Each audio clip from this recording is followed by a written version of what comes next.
¿Qué tal? ¿Cómo les va? Hoy estamos en una nueva emisión de Leyendo con el Autor y vamos a hablar de un libro muy particular que nos ha llegado, Litoral Mitológico. Y para eso estamos con la autora, con Alcira Alcaraz, que nos visita, una de las autoras. Ahora ella nos va a explicar. ¿Cómo estás, Alcira? Bienvenida. ¿Qué tal, Rita? ¿Cómo estás vos? Muchas gracias por la invitación. No, por favor. La verdad que el libro lo he leído y es muy particular. Vamos a contarles a quienes nos miran, que es una mezcla de investigación, de ficción, y vas entrelazando los mitos con los que se convive en el litoral, cuales, bueno, vos sos oriunda del Chaco, así que tenés esa experiencia de vida, si se quiere, con la mitología grecorromana. La verdad que es bastante particular en ese sentido el libro. ¿Por qué decidís este cruce? ¿Por qué decido este cruce? En realidad, este es un libro que para mi gusto y para mi intención está más cerca de lo literario, de la literatura, que de otras cuestiones que se cruzan, pero que se cruzan por necesidad, digamos.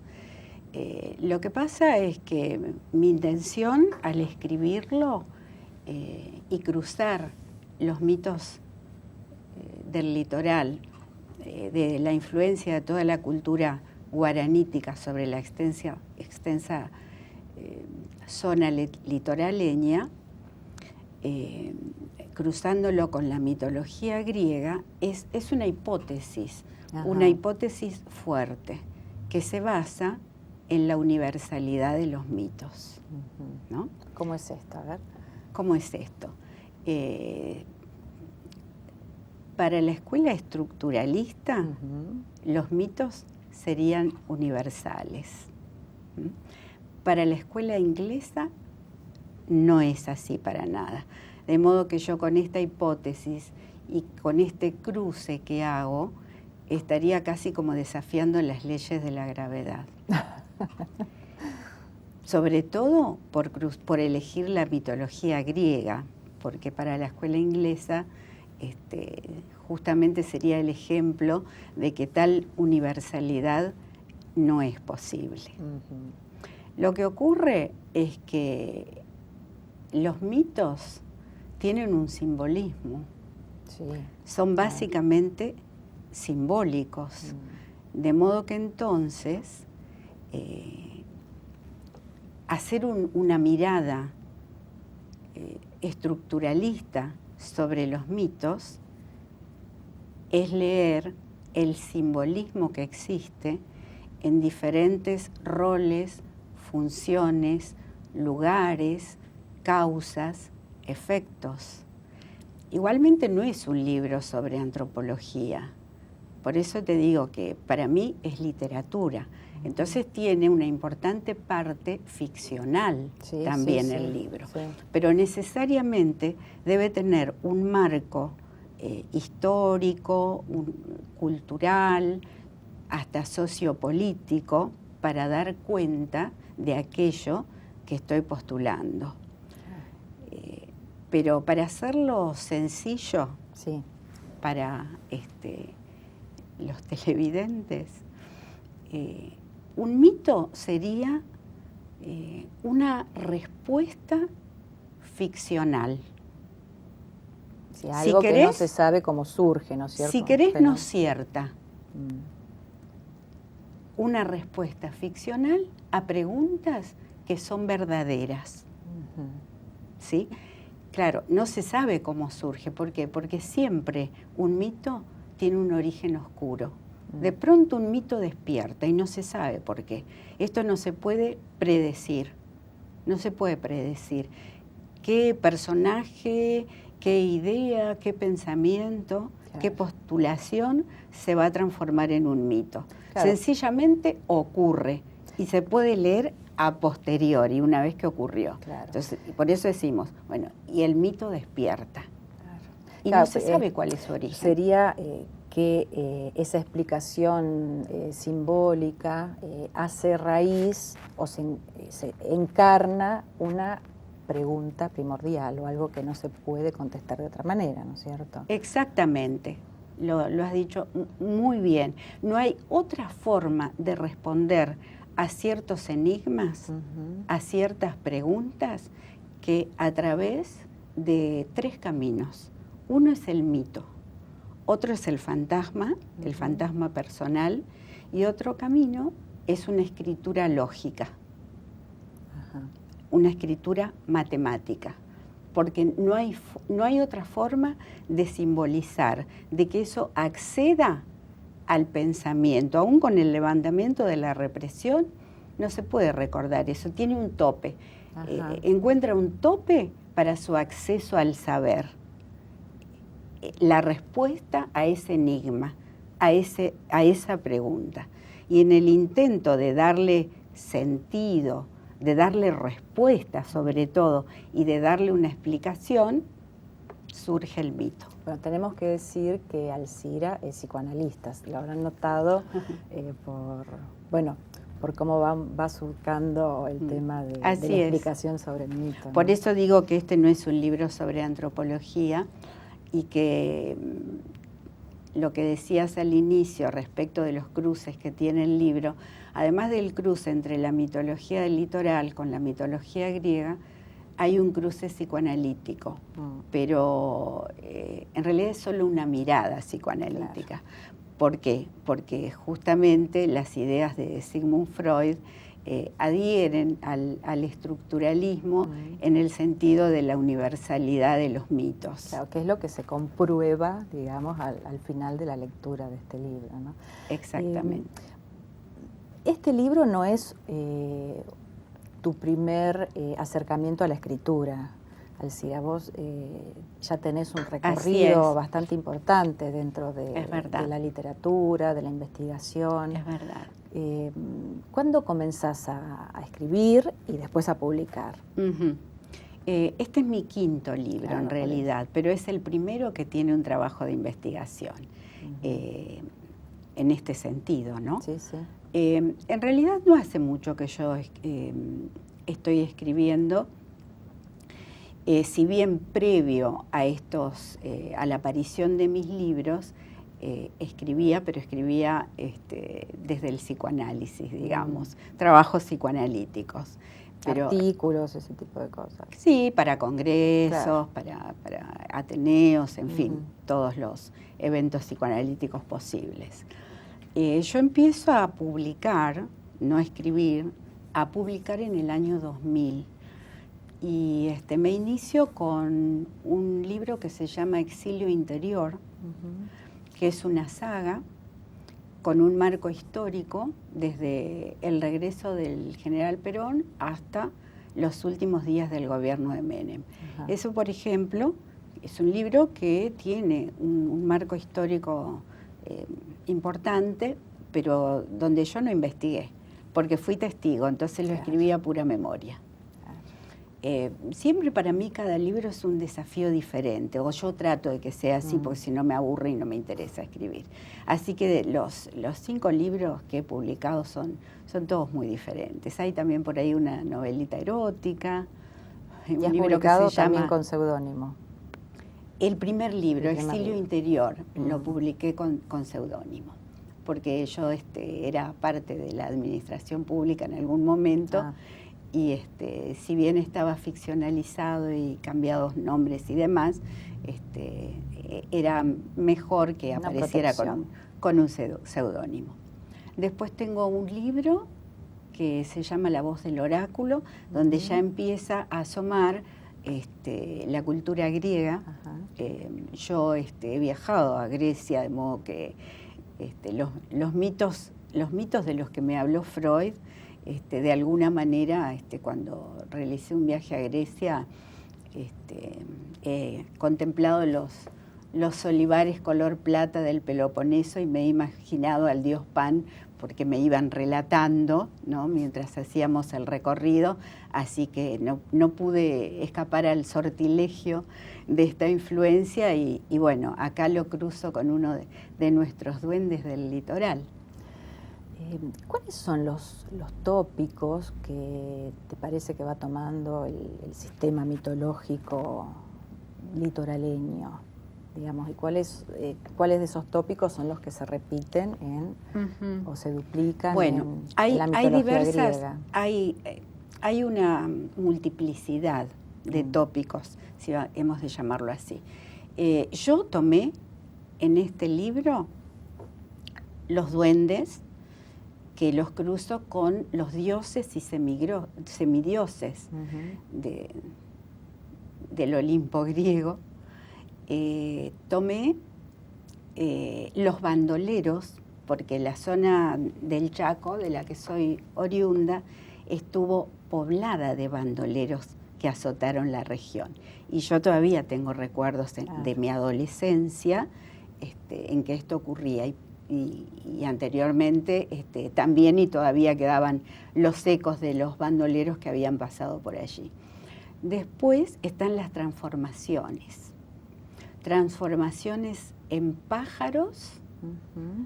Yo tomo, por ejemplo, el urutaú, que se ha hecho conocido a través de la poesía de Guido Spano, Nenia, que hemos estudiado en el colegio primario. Y que es para ilustrar la guerra de la Triple Alianza, ¿verdad?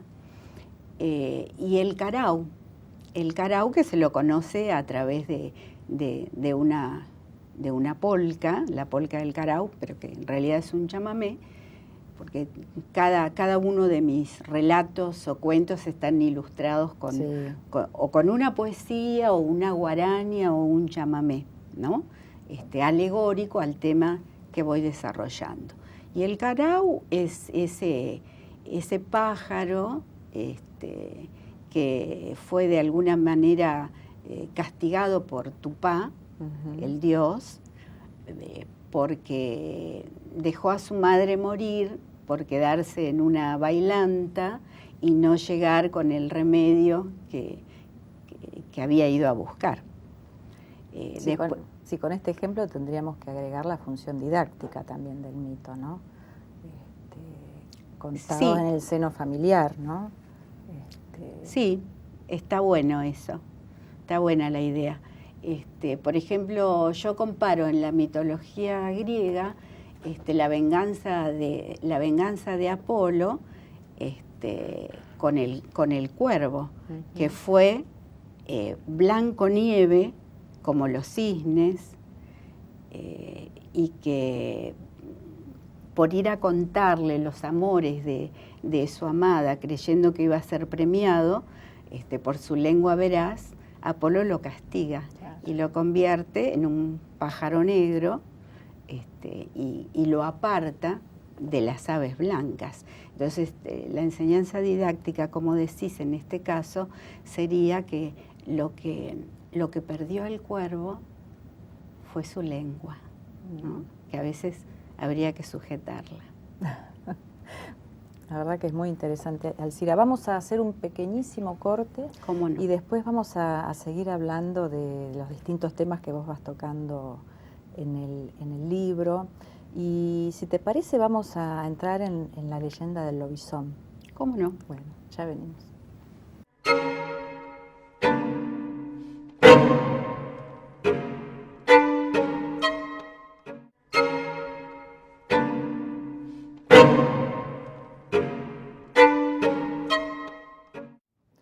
Bueno, seguimos leyendo con el autor, hoy con la presencia de Alcira Alcaraz, que nos está poniendo en actualidad, digamos, el tema de la mitología litoraleña, que no siempre es tan conocida aquí en Buenos Aires y en el Gran Buenos Aires. Es una deuda todavía que tenemos, me parece, culturalmente, que los mitos, las leyendas, la cultura en definitiva de las diferentes regiones vaya circulando por todas las zonas de nuestro país, ¿no? Y por todos nuestros corazones y cabezas, que conozcamos más. Habíamos terminado el bloque anterior, Alcira, diciendo que vamos a hablar sobre la figura del lobizón. ¿Cómo no? Como me gustaría que nos cuentes, que le cuentes a nuestra audiencia cómo lo tomaste, digamos, desde qué perspectivas, digo porque es una de las historias más populares y más conocidas. Populares. Pero bueno, contanos cómo lo fuiste abordando. Bueno, te comento antes lo que decías anteriormente. Esta fue una de mis intenciones también con este libro, difundir la mitología de la región. Y bueno, parece que se está cumpliendo un poquito porque este libro está siendo trabajado en mi ciudad de origen, en Villa Ángela, en los colegios secundarios y en el profesorado de letras. Bueno. De modo que, difundir la mitología de la región fue uno de mis objetivos principales. Bueno, yo no podía soslayar presentar de alguna manera, por muy popular que fuera, o sí hacerlo justamente por eso, la leyenda del lobizón o el mito del hombre lobo, claro. el mito del hombre que se convierte en lobo. Pero para mí era todo un desafío, tenía un peso muy fuerte. ¿Por qué? Primero porque yo podía tomar la parte griega, que de hecho lo hago, pero bueno, también quería escribir yo mi cuento sobre el lobizón, o sea, ficcionalizar el tema. No simplemente relatar la leyenda del lobizón y las características que debe tener tanto un hombre destinado o predestinado a ser lobizón, a transformarse en lobo, sino escribir un cuento sobre el lobizón. ¿Y por qué esto? Porque yo tuve una maestra en 5º grado que ganó un premio en Misiones, ella era misionera, con un cuento sobre el lobizón. Y a mí me pareció, siendo niña, que ese cuento era maravilloso. Ajá. Y era tan original porque narraba, enclavado posiblemente allá, cerca de la selva misionera, a un matrimonio que habitaba allí, y el hombre se despedía de su esposa para ir a trabajar, pero a la noche ella escuchaba unos ruidos y salía a ver qué estaba pasando. Y en eso ve a esta especie de perro, lobo inmenso, negro, que viene a atacarla y logra escapar, pero él se prende de sus ropas, de su camisón, y logra arrancarle un retazo de su falda. Pero ella entra y atranca la puerta y y después a duras penas logra dormirse. Y al día siguiente, cuando llega su esposo temprano y entra con un mate recién cebado y una sonrisa en sus labios a despertarla, ella advierte que entre sus dientes está el retazo de la tela de su camisón. Entonces, para mí por eso era muy grande el desafío. Y entonces digo, pero lo tengo que poder hacer. Además, por la película de Fabio, también de Nazareno Cruz y el Lobo, ¿no es cierto? Tan feliniana y con imágenes tan maravillosas. Bueno, entonces yo creo mi propio cuento, que creo que de alguna manera tiene su originalidad también, ¿no? no lo quiero contar. No, está bien, vamos a No lo mantener quiero el suspenso, contar, pero está muy bien resuelto, pensando que es una historia muy conocida también, ¿no es cierto? Entonces sí. había que... Podemos dar algunas pequeñas puntas, bueno, dale, como por sí, ejemplo como vos quieras, que era tal el peso y el azote que pesaba sobre el séptimo hijo varón, ¿no? Sin mujeres intermedias, digamos. Claro, 7 hermanos. 7 hermanos varones seguidos, continuados. Claro. Que entonces un presidente tuvo que salir a salvar la situación y apadrinarlo, ¿verdad? Cosa que se estila desde entonces. Sí. Entonces yo trato de integrar a esa imagen del presidente dentro del cuento, ¿no? Para darle una resolución, porque ya se sabe que el lobizón puede contagiar a aquel que muerde, claro. Tanto hombres como mujeres, ¿no? Y a las cuales arrastra a su séquito también. Alcira, tendríamos que hacer una mención a que el libro tiene otros 2 autores Tal que cual. tienen una participación menor, pero los tenemos que nombrar. Sí. Este libro fue escrito en familia, si se quiere, porque participan de él, pero no con una participación menor. No, quizás ya sé, cuantitativo lo quise decir. En extensión. No, por favor, que no se ofenda. Mi hermano Ramón Alcaraz y mi sobrino, hijo de Ramón, Guillermo Alcaraz, ¿no? Entonces, por ejemplo, Guillermo también tiene su cuento sobre el lobizón. Y es muy lindo porque es un cuento totalmente naif, ¿no? En contraposición con el mío, que parecería de un lobo más feroz, ¿no? De un lobizón más aguerrido.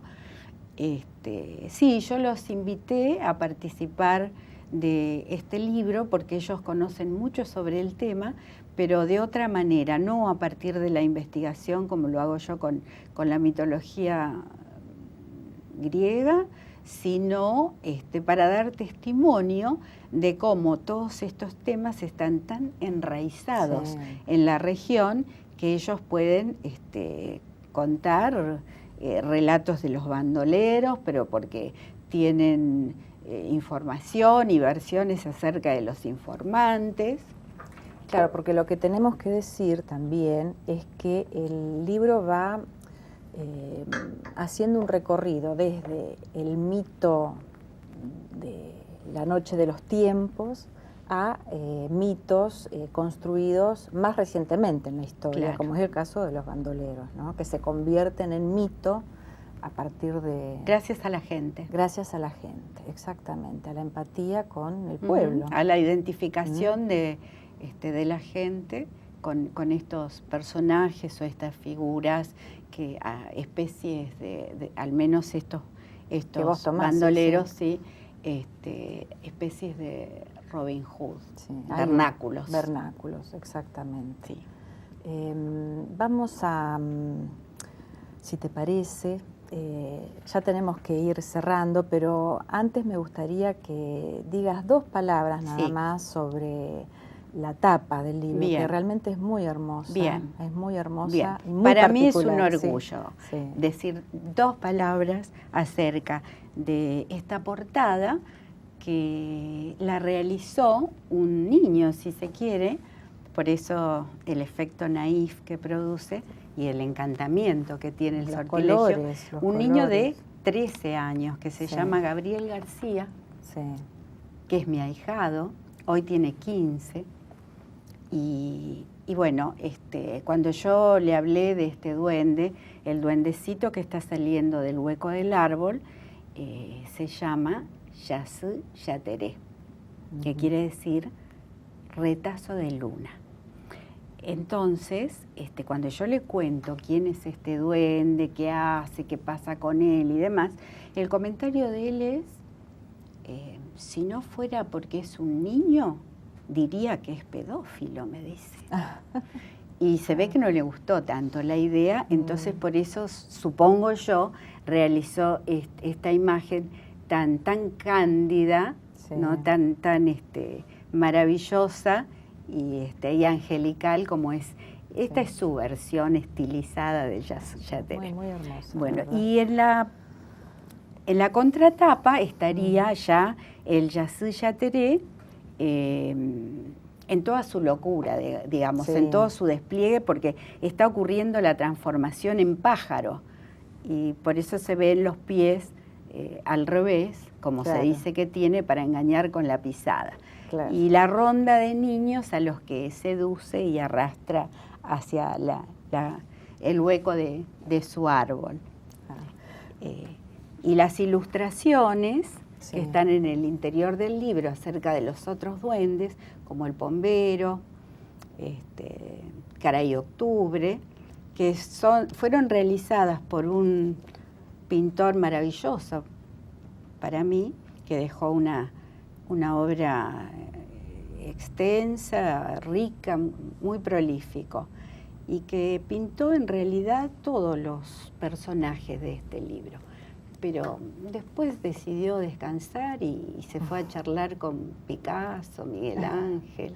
Sí. Y bueno, pero me dejó esta maravilla. Algunas de las imágenes ya las fuimos mostrando mientras charlábamos. Bueno, Alcira, te tenemos que despedir, lamentablemente. Nosotros vamos a vernos la próxima, pero antes de terminar el programa vamos a escucharla, Alcira. Bueno, yo me despido, así que nos vemos la próxima. Gracias. Muchas gracias, Rita. Entre el deseo y el pánico, el Yacyretá Teré se extendió en la maleza fresca de la calurosa siesta chaqueña, cubriendo su desnudez con la larga cabellera dorada que le llega hasta más allá de la cintura. El bastón, casi tan largo como él, quedó a un costado, muy próximo a su cuerpo. Cierto que no es muy alto, aunque sí musculoso. Su aspecto se asemeja al de un niño o un muchachito. Sin indumentaria alguna, el bastón de oro es su único atributo, pero es el que le confiere todo su poder. Un poder que sin duda tiene brillo fálico. El que le permite adoptar la forma y apariencia humanas que en este instante descansan en el corazón del monte, cercanas al árbol que tiene un hueco donde suele esconderse, o bien metamorfosearse a voluntad en el pájaro de oro de una sola pata que silba muy alto y enloquece con su canto. También la grafía de su nombre es cambiante, tanto como la hora de su aparición. Yacyretá Teré se despereza largamente en esta siesta singular de su vida y se piensa pájaro. Ese pájaro hechicero que en las noches vaga cantando Yacyretá Teré Chepirá Siete. Y al pensarse pájaro, se le abre un deseo de lejanos e infinitos horizontes, algo más lejanos que su reducida floresta, desde la cual vela por la naturaleza y por sus pájaros, o que el vasto monte que recorre con paso sigiloso, sin producir ruido alguno, protegiendo la hora de sortilegio de la siesta. Desde antaño atrae a los niños con su hipnótico silbido imitando a un ave, para llevarlos a la profundidad del monte y convidarlos con miel y con dulces. Rapta mujeres que se acercan al monte a buscar leña y las viola para que sean madres de los futuros Yacyretá Teré. Yacyretá Teré, cuarto hijo de Taú, espíritu del mal, y de Querana, la diosa del sueño. Es usado también por las madres para que los niños no se alejen a la hora de la siesta. Está predestinado a la seducción. Yacyretá Teré, el que se oye pero no se ve, invisible para todos, excepto para los niños pequeños. Se lo oye por el silbido con que los atrae. Tiene los pies al revés, en sentido antagónico al cuerpo, para engañar con sus pisadas. Así parece que se aleja, cuando en verdad está casi apenas por llegar. Se piensa pájaro Yacyretá Teré, porque cuando es pájaro puede recorrer grandes distancias y transportarse a donde quiera. Tiene sed de lejanías, Yacyia Teré, y se queda dormido a la hora de la siesta y sueña. Ensueña un sueño cósmico que lo transporta allende las montañas y los mares. Un viaje astral que a la velocidad de la luz lo está llevando muy lejos y lo deposita finalmente en los extensos olivares color plata del Peloponeso, muy cerca de una gruta en el monte Parnaso, y allí, en las proximidades de las azules aguas del mar Jónico, despierta Fauno. Ahora es Pan, semidios griego de los pastores y rebaños. Porta en su mano un cayado o bastón de pastor y toca la siringa o flauta de Pan. Lo veneran en Arcadia. Es el dios de la fertilidad y la sexualidad masculina desenfrenada. Forma parte del cortejo de Dionisos, junto a otros faunos, sátiros, silenos, silvanos y ninfas. Ora recorre los bosques y las selvas, ora vive en la gruta junto a las ninfas. Es el dios de las brisas del amanecer y del atardecer. Cuida rebaños y colmenas. Es cazador, curandero y músico. Se le atribuyen dones proféticos. Corre tras las ovejas y ahuyenta a los hombres que penetran en sus territorios. Le gustan las fuentes y busca la sombra de los bosques. Espía a las ninfas escondido entre las malezas. Si se lo molesta, durante la siesta se pone irascible. Por ello se aconseja no molestar a quien duerme la siesta, porque no hay que despertar el sueño de Pan. Cuando Yacyia Teré despierta en Grecia, se entera de que Pan es uno de los pocos dioses que han muerto. Una misteriosa voz surgida del mar se lo comunicó al marinero Tamo mientras éste viajaba hacia Italia. Pero Yacyia Teré en su recorrido no encontró la tumba de Pan, porque los dioses no mueren, y si algunos han muerto, no se desanima Yacyia Teré. Seguramente todavía le quede algún destino, quizás en México, donde Xochipilli es dios de la música. De cualquier modo, aún están vivos los sueños y quedan en pie algunos montes del Chaco.